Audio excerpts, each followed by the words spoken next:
بالله من الشيطان الرجيم. بسم الله الرحمن الرحيم. إن الذين آمنوا وعملوا الصالحات كانت لهم جنات الفردوس نزلا خالدين فيها لا يبغون عنها حولا. قل لو كان البحر مدادا لكلمات ربي لنفد البحر قبل أن تنفد كلمات ربي ولو جئنا بمثله مددا. قل إنما أنا بس قل إنما أنا بشر مثلكم يوحى إلي أنما إلهكم إله واحد. ومن كان يرجو لقاء ربه فليعمل عملا صالحا ولا يشرك بعبادة ربه أحدا. صدق الله العظيم. السلام عليكم ورحمة الله وبركاته. Waalaikumsalam. Warahmatullahi wabarakatuh. Ya, demikian tadi pembacaan ayat-ayat Al-Quran oleh Bapak Hasrullah. Ya, mudah-mudahan yang membaca dan yang mendengarkan mendapat rahmat dari Allah Subhanahu wa taala. Ya, mari kita mendengarkan dari Pak Kiai ya, Dr. Panca Nur Wahidin. Alhamdulillah. Dengan ini disilakan.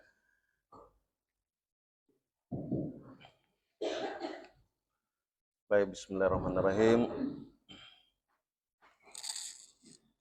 Assalamualaikum warahmatullahi wabarakatuh. Waalaikumsalam warahmatullahi wabarakatuh. Alhamdulillah.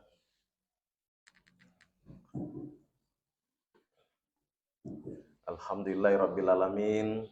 Hamdan qaziran tabarakan fi. Sallallahu ilaha illallah wa asyhadu anna Muhammadan abduhu wa rasuluh. Amma ba'd. Alhamdulillah, kita tahan hentinya senantiasa bersyukur kepada Allah Subhanahu wa taala atas nikmat yang diberikan, nikmat kesehatan, nikmat iman dan nikmat Islam, sehingga Allah menggerakkan kita untuk kumpul bersama mengikuti pengajian rutin bulanan ya.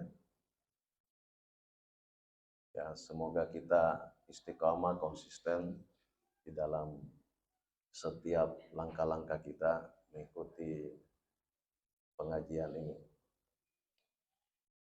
Mudah-mudahan teman-teman, Bapak Ibu yang tidak hadir diketuk hatinya untuk juga senantiasa ikut bersama kita pengajian pada kesempatan ini.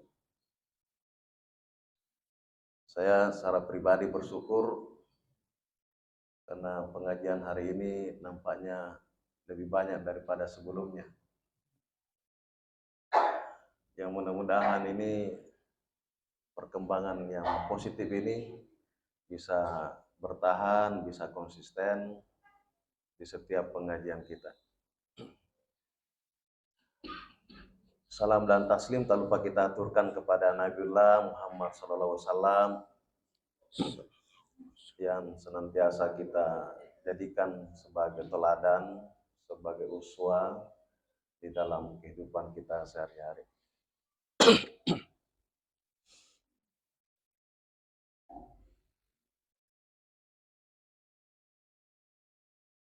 Tema yang akan kita bahas terkait dengan sistem dan ekosistem serta kolaborasi. Nah, ini. sistem ekosistem ini sedikit ada perbedaannya dan juga tentu harus ditambah dengan kolaborasi. Semalam saya dihubungi Ustaz Alimuddin untuk mengisi pengajian ini. Saya pikir-pikir apa yang bagus ini kita bisa share, bisa kita saling berbagi materi-materi apa yang ya bisa kita beri pengayaan ataupun penguatan-penguatan di dalam satu sistem kita yang ada di perguruan tinggi, khususnya di Politeknik Muhammadiyah. Kalau kita mengaca pada dan membaca dalam beberapa surah, terutama dalam surah As-Sab ayat 4, Ustaz ya. A'udzubillahi minasyaitonirrajim. Bismillahirrahmanirrahim. Innallaha yuhibbul ladzina yuqatiluna fi sabilihi saffan ka'annahum bunyanun marsus. Jadi ayat ini menggambarkan kita bagaimana kita menghadapi sesuatu, menghadapi masalah, apatah lagi menghadapi perang ya. Nah, dianjurkan kita ini membangun barisan yang kokoh, membangun fondasi, membangun parit, membangun pertahanan, ya, supaya kita bersama-sama menjadi sebuah bangunan yang kokoh. Kita bicara sistem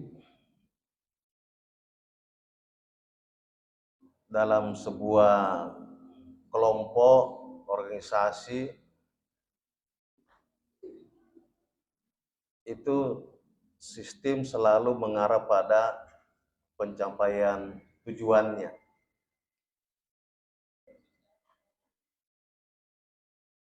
Di dalam sebuah sistem itu selalu ada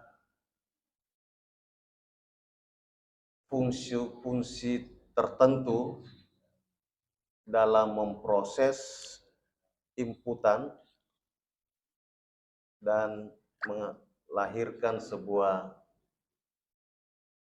keluaran gitu ya. Nah, fungsi-fungsi ini jadi aktivitas orang di dalam atau unsur di dalam itu memproses inputannya berdasarkan fungsinya sehingga dia melahirkan sebuah keluaran. Kalau kita gambarkan ada input, ada proses dan ada outputnya. Nah, semua sesuatu itu ya, baik itu organisasi, makhluk hidup, ataupun semuanya yang ada dalam kehidupan kita itu dibangun oleh sebuah sistem. Tubuh kita ini adalah sebuah sistem. Masing-masing punya fungsi. Mata, hidung, telinga, lambung kita, dan semuanya punya sistem, punya fungsi semua. Nah, fungsi-fungsi inilah bekerja berdasarkan fungsinya sehingga itu bisa berjalan dengan normal, berjalan dengan maksimal. Semakin baik fungsinya ini digerakkan, semakin bagus fungsinya ini di-upgrade, maka sistem yang berjalan di dalam itu semakin bisa mencapai tujuan, bahkan bisa melebihi tujuan. Nah, itulah yang kita maksud bahwa sistem kita di organisasi Muhammadiyah berjalan berdasarkan fungsi-fungsinya masing-masing. Ya. Pimpinan pusat berjalan dengan fungsinya pimpinan pusat, pimpinan wilayah berjalan dengan fungsinya, pimpinan daerah sampai pimpinan ranting berjalan dalam sebuah sistemnya, dalam fungsinya. Begitupun di struktur bawahnya, di dalam sebuah strukturnya, pimpinan pusat itu masing-masing ada unsur-unsurnya, ya, bagian terkecil lagi, mereka berjalan berdasarkan fungsi-fungsinya. Nah, sama halnya tata surya ini berputar, bekerja juga dengan fungsinya. Ketika matahari, bulan, dan planet-planet lain tidak bekerja dengan fungsinya, dan dia keluar dari rotasinya, ya, yakin dan percaya bahwa akan terjadi apa kira-kira? Terjadi turbulensi, bisa jadi kiamat. Ya. Nah, ini sistem yang harus dibangun, sistem pertahanan, sistem kekuatan kita, dan semua sistem yang di dalam bekerja berdasarkan fungsi-fungsi ini, sehingga perjalanan organisasinya itu bisa lebih rapi, lebih teratur, sehingga semua berjalan dengan apa yang dikehendaki. Itu sistem berdasarkan internal setiap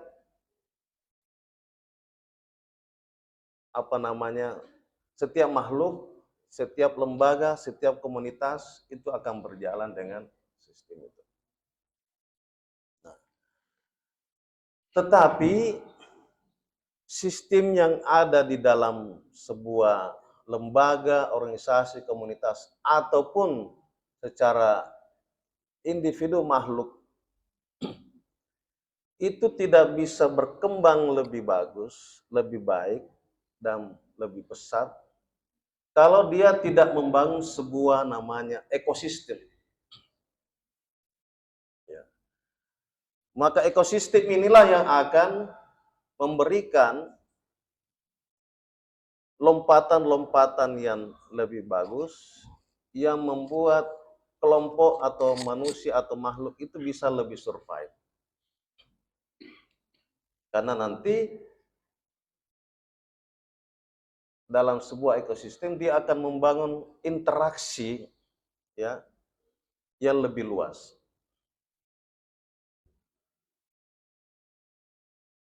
Jadi tidak dalam satu tubuh ini hanya sekedar dalam sistem tubuh kita itu bekerja dengan fungsi-fungsinya, tetapi kalau dalam sebuah ekosistem dia akan fungsi-fungsi itu akan berkembang dan berinteraksi dengan lingkungan-lingkungan yang ada. Nah, kalau dalam pelajaran biologi kita, ekosistem makhluk hidup itu sebutlah di hutan, ya, maka terbangunlah sebuah ekosistem yang ada di hutan. Di sana ada tumbuhan, ada pohon besar, ada binatangnya, gitu kan. Nah, dia bekerja berinteraksi antara satu sama lain yang ada di dalam hutan itu. Ada juga itu disebut dengan ekosistem alami, gitu kan. Nah, kalau bangun juga ada ekosistem yang ada di danau, nah itu alami. Tapi yang tidak alami itu ekosistem yang kita buat, yang ada di kolam, gitu kan. Nah, dibuat ekosistemnya. Ya, kita sebut dengan ekosistem buatan, gitu kan. Nah, ekosistem yang direkayasa oleh manusia.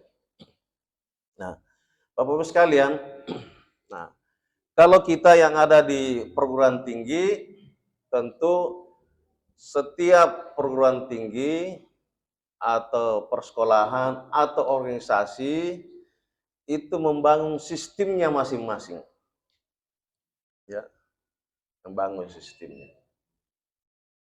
Nah, sistem itu bisa dibangun berdasarkan aturan-aturan, ya. Ya, kalau kita di kampus itu ada statutanya, sistemnya.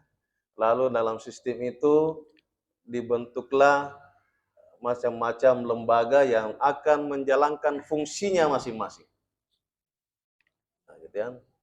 Nah, bekerjalah berdasarkan fungsi-fungsi ini yang nantinya mengarah pada bagaimana kita mencapai tujuannya. Nah, ya. Sebenarnya apa fungsi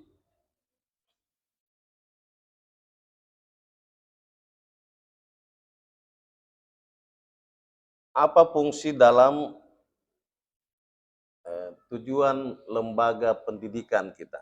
Ya, secara nasional disebutkan sistem dalam pendidikan itu bertujuan untuk memberikan pelayanan pendidikan kepada masyarakat, ya, kepada yang membutuhkan, ya. Jadi memberikan pelayanan pendidikan bagi masyarakat yang membutuhkan. Nah, jadi sebenarnya sistem yang dibangun dalam sebuah pendidikan tinggi, kita memberikan pelayanan yang terbaik, ya. Jadi tujuannya sistem yang ada di perguruan tinggi atau di sekolah atau di pemerintahan umumnya adalah memberikan pelayanan kepada masyarakatnya, ya, kepada warga yang membutuhkan yang pendidikan itu. Nah, kalau kita masuk dalam ekosistem perguruan tinggi, ini akan melibatkan berbagai macam stakeholder yang bisa mengembangkan perguruan tinggi ini atau sekolah itu bisa lebih maju. Ya. Kalau organisasi itu juga mengembangkan ekosistem organisasi itu supaya bisa lebih survive, supaya bisa lebih maju dibanding organisasi-organisasi lain. Nah, tergantung kita membangun ekosistem apa di kampus, ya. Nah, khusus kampus dulu atau sekolah dulu, ya. Nah, karena kita ini kampus atau sekolah itu dibangun oleh sebuah sistem pendidikan tinggi yang lebih luas atau dibangun oleh sistem pendidikan di Indonesia yang lebih komprehensif, maka pelibatan stakeholder kita di luar itu sangat potensial di dalam kita membangun ekosistem. Maka perlu ada multi pihak di dalam kita membangun kerjasama, atau istilah lain dengan pentahelix, ya. Fikarnya begitu ya, pentahelixnya. Nah, kita ada perguruan tinggi itu pasti akan terkait dengan pemerintah, baik pemerintah pusat maupun pemerintah daerah.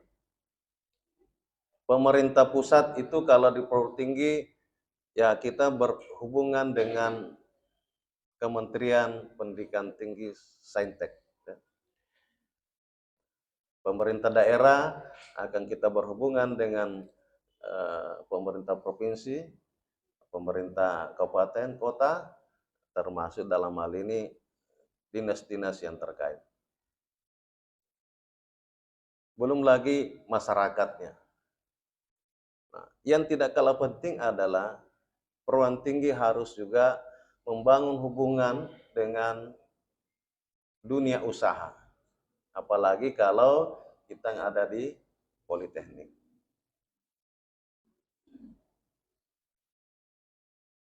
Jadi ada pemerintah, ada dunia usaha, ada kelompok-kelompok masyarakat, yang juga yang tidak kalah penting adalah media, ya, ya, kelompok media. Belum lagi kalau kita mengkerucut, kalau kita punya ekosistem apa yang akan dibangun oleh kampus kita. Misalnya ekosistem penelitian gitu ya, atau ekosistem kampus Rama gitu ya. Maka dibangunlah ekosistemnya ini sehingga itu bisa mencapai pada tujuan. Nah, itu sekilas ya kita bicara sistem dan ekosistem ini. Nah,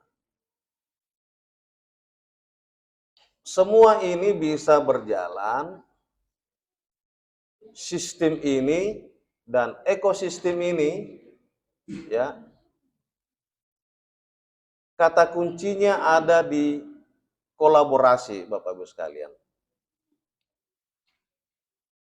Kolaborasi dan jaringan. Nah, ini saya mau masuk pada beberapa poin-poin penting. Ya. Bahwa dalam sebuah ekosistem, ya, itu ada pemerintah, perguruan tinggi, di dalamnya ada dosen, ada peneliti, ada dunia industri, ada media, gitu ya. Itu harus terbangun semua hubungan-hubungan kita ke situ. Nah, karena dalam sebuah kolaborasi itu adalah penyatuan, ya, penyatuan persepsi, tujuan, ya, di dalam sebuah tim dengan peran masing-masing, ya. Jadi kalau kita baca-baca definisi apa itu kolaborasi, itu adanya partisipasi individu di dalam sebuah tim untuk mencapai tujuannya, ya. Tim ini melibatkan semua idenya, semua pengetahuannya, keterampilannya, dan sumber daya yang ada secara efektif dan terbuka. Nah, lagi-lagi sebutkan tadi bahwa tim ini akan bekerja secara maksimal dengan menjalankan fungsi-fungsi perannya, ya. Fungsi dan perannya masing-masing sehingga ini bisa kita capai tujuannya. Seandainya ada slide-nya, ada video-video yang bagus itu bisa kita contohkan. Nah, tetapi di dalam kita membangun kolaborasi,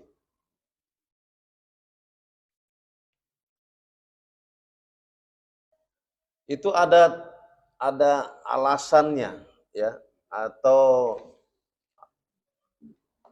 ya alasan orang untuk berkolaborasi. Nah, biasanya ini di sistem atau ekosistem itu harus kita bisa, kalau berkolaborasi antar satu sama lain, baik secara individu maupun secara kelompok. Nah, alasan yang pertama itu orang mau berkolaborasi karena sama tujuannya, ya, sama kepentingannya. Nah, ini yang biasa kita menyelesaikan berbagai persoalan ini, ya, mendudukkan dulu ketika ingin membangun kolaborasi, kita harus menyamakan dulu tujuan dan kepentingan. Kalau Politeknik ini sudah punya visi, ya,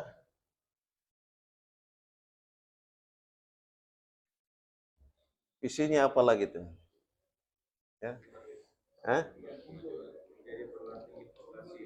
Menjadi perguruan tinggi vokasi yang berkemajuan, ya, berbasis al-Islam dan kemuhammadiyaan. Ya. Nah, itu visinya, ya. Maka visi ini, ya, harus sepakat semua, ya.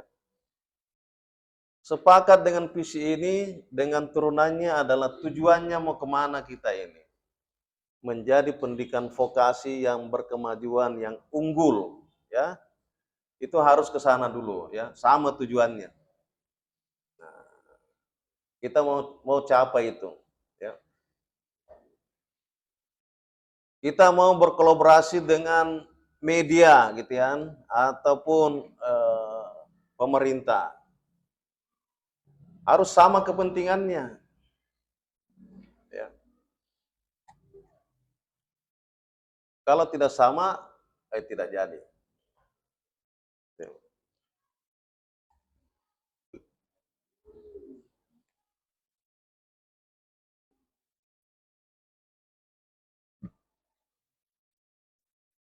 Yang kedua alasannya membentuk kolaborasi dalam beberapa tinjauan teorinya, itu saling meningkatkan kemampuannya. Ya. Jadi antara satu sama lain itu mendapatkan dampak meningkatkan kemampuan. Meningkatkan pengetahuan, meningkatkan, memperbanyak pengalamannya. Ya. Karena antara satu fungsi-fungsi yang ini dikolaborasikan, akhirnya dia punya kemampuan akan bertambah. Nah, itu alasannya, sehingga komitmennya bersama di dalam membangun kolaborasi itu di samping dia sama-sama ingin mencapai tujuan yang sama, punya kepentingan sama, juga dalam rangka meningkatkan dia punya kemampuan.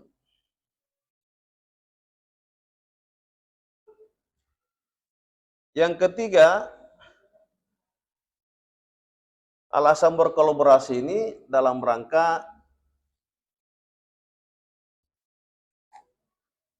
efisiensi penggunaan sumber daya, gitu. Apakah itu sumber daya manusianya, finansialnya, materialnya. Jadi kalau kita berkolaborasi, ya, artinya tidak banyak tenaga yang kita keluarkan. Tidak banyak materi atau finansial yang kita keluarkan. Karena kita bisa saling berbagi. Ya. Dari kebutuhan 1 juta misalnya, kita berkolaborasi untuk mencapai apa gitu. Nah, tidak semua satu orang yang tanggung 1 juta, kira-kira gitu ya. Nah, itu. Nah, yang penting juga alasan berkolaborasi itu sharing pengetahuan, pengalaman, kompetensi, dan sebagainya. Jadi kalau kita bangun kolaborasi dengan pihak industri misalnya, ya, jadi teman-teman di kampus secara teori bisa menyampaikan ke dunia industri bisa memperlihatkan bagaimana teori itu prakteknya di lapangan. Nah, begitu. Jadi saling berbagi. Nah, tidak kalah penting yang kita harus pahami, apa nilai yang harus terbangun di dalam berkolaborasi. Ini ada kutipan dari Crampton, ya. Ya, nilai dasar kolaborasi itu pertama kita saling percaya. Ya. Tidak bisa terbangun kolaborasi kalau satu sama lain tidak saling percaya. Satu ini curiga, tidak jadi itu kolaborasi. Kalau kita dasarnya tidak saling percaya, jangan berharap mau bisa terbangun kolaborasi itu. Yang kedua, saling ketergantungan antar satu sama lain. Bagaimana kita lihat itu orang yang bermain sirkus, bermain anak-anak itu dilempar ke atas ya dengan percaya dirinya karena dia menggantungkan dirinya kepada teman-temannya untuk menadanya di bawah. Karena anak-anak yang berkolaborasi senam itu lalu dilempar-lempar gitu, terbang-terbang gitu, lalu jatuh, itu kan risikonya tinggi. Tapi karena dia percaya temannya ada di bawah yang akan menadanya sehingga dia tidak terjatuh dalam sebuah kegiatan senam gitu. Itu karena saling ketergantungan satu sama lain. Dia tidak akan menjerumuskan teman kolaboratornya apabila ada sesuatu hal yang yang bermasalah di tengah-tengahnya. Yang penting juga adalah saling ikhlas. Ini penting ya, nilai dasar kita ini dalam kita berislam berkemajuan sesuai visi kita itu, kalau kita tidak saling ikhlas. Ya, itu prinsipnya saling ikhlas kalau kita mau berkolaborasi. Nah, juga kita harus saling empati. Ya, saling empati. Juga saling berbagi resiko. Ya, jangan ada enaknya saja yang kita mau berbagi. Tapi resikonya juga kita harus berbagi. Nah, yang penting adalah yang terakhir prinsipnya ini adalah sukses bersama gitu ya. Bukan ada yang satunya ya ibaratnya falsafah bambu gitu ya. Satu diinjak, satu ditarik naik gitu kan. Nah, ini tapi kesuksesannya selalu bersama-sama. Nah, jadi sistem ini akan berjalan dengan bagus, ekosistem ini bisa berjalan dengan baik kalau dibangun dengan prinsip-prinsip kolaborasi yang ada. Nah, ini kesimpulannya gitu ya. Kalau kita mau lebih mencapai visinya Poltek, tujuannya semua yang ada di dalam sistem Politeknik ini berjalan berdasarkan fungsi-fungsinya, lalu membangun ekosistem dengan dunia luar, pemerintah dan sebagainya, dibungkus dengan prinsip-prinsip kolaborasi. Sehingga fungsi-fungsi ini bisa berjalan, kemudian satu sama lain berkolaborasi, bekerja sama untuk bisa mencapai harapan-harapan yang diinginkan. Nah, saya kira begitu. Ada beberapa tip ini yang perlu kita penting untuk menjadikan kolaborasi itu efektif. Nah, kadang ini kita tidak pernah sadari gitu ya. Satu, jadilah pendengar yang baik. Ya. Terkadang ini lebih banyak kita cerita ya. Kalau ada yang ceramah, kita tidak mau dengar baik-baik. Ya. Karena kita merasa kitalah yang sebagai yang baik untuk didengar. Ya. Nah, biasanya itu orang yang tidak menjadi pendengar orang baik karena sudah merasa pintar, sudah merasa hebat, gitu kan? Ya. Nah, gitu. Apalagi kalau terbersih dalam pikirannya ketidakikhlasan mendengar orang, ya. Nah, ini yang biasa menjadi ini, ya. Apalagi kalau sudah jadi pimpinan, tidak mau mendengar bawahannya. Nah, itu. Semakin tinggi posisi kita, itu biasa memang semakin jauh dari bawah ini, sehingga kita tidak mendengar apa keluhan-keluhan, ya, yang saya senang melihat ini prototipe gayanya Menteri Keuangan yang baru, Purbaya, gitu kan. Dia dengar betul apa keluhan-keluhan masyarakat tentang susahnya uang beredar, susahnya ekonomi di tingkat bawah, ya, dan berbagai macam keluhan-keluhan di birokrasi, di BUMN. Ya, nampaknya beliau hadir untuk menjadi membuat harapan-harapan bagi masyarakat, gitu ya. Hitung-hitungannya dengan pertumbuhan nanti gini 5%, 6%, nanti kita capai 8%, ya. Bayangan masyarakat tingkat bawah, wah mudah-mudahan kita nanti tidak lama lagi kita sudah kaya ini. Hanya gitu.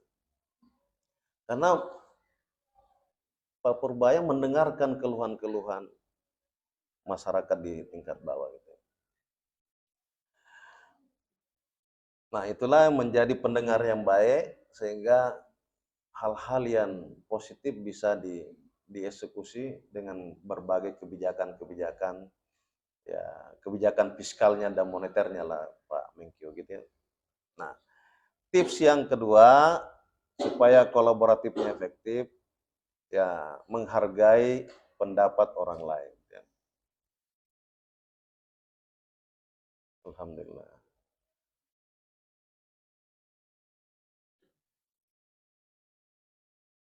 Nah, yang ketiga tipsnya ini, jangan takut untuk berbagi ide, ya. Jadi sama yang beberapa bulan yang lalu saya sampaikan, bagaimana ciri orang yang growth mindset, ya. Ini diantaranya adalah kita selalu berbagi ide dan jangan takut menyampaikan idenya, gitu ya. Kita berbagi. Nah, begitu juga kita sebagai pendengar yang baik, dengarkanlah ide-idenya. Siapa tahu memang benar ide yang disampaikan. Jadi itulah di dalam satu kolaborasi kita membiasakan diri mendengar, kita juga menyampaikan ide-ide kita, ya, dan juga menghargai pendapat. Kalau ini bisa berjalan dengan baik, ibaratnya puzzle, setiap bagian itu punya peran penting, ya, dan setiap peran itu akan membentuk gambaran utuh di dalam sebuah puzzle itu. Nah, saya kira begitu Bapak sekalian. Terima kasih atas perhatiannya. Mari kita membangun sistem ini dan ekosistem pendidikan kita di Politeknik Muhammadiyah dengan sama-sama memegang berbagai prinsip-prinsip kolaborasi yang ada. Terima kasih. Nasrul minallah wa fathul karim. Wabasyirul mu'minin. Wassalamualaikum warahmatullahi wabarakatuh. Waalaikumsalam warahmatullahi wabarakatuh.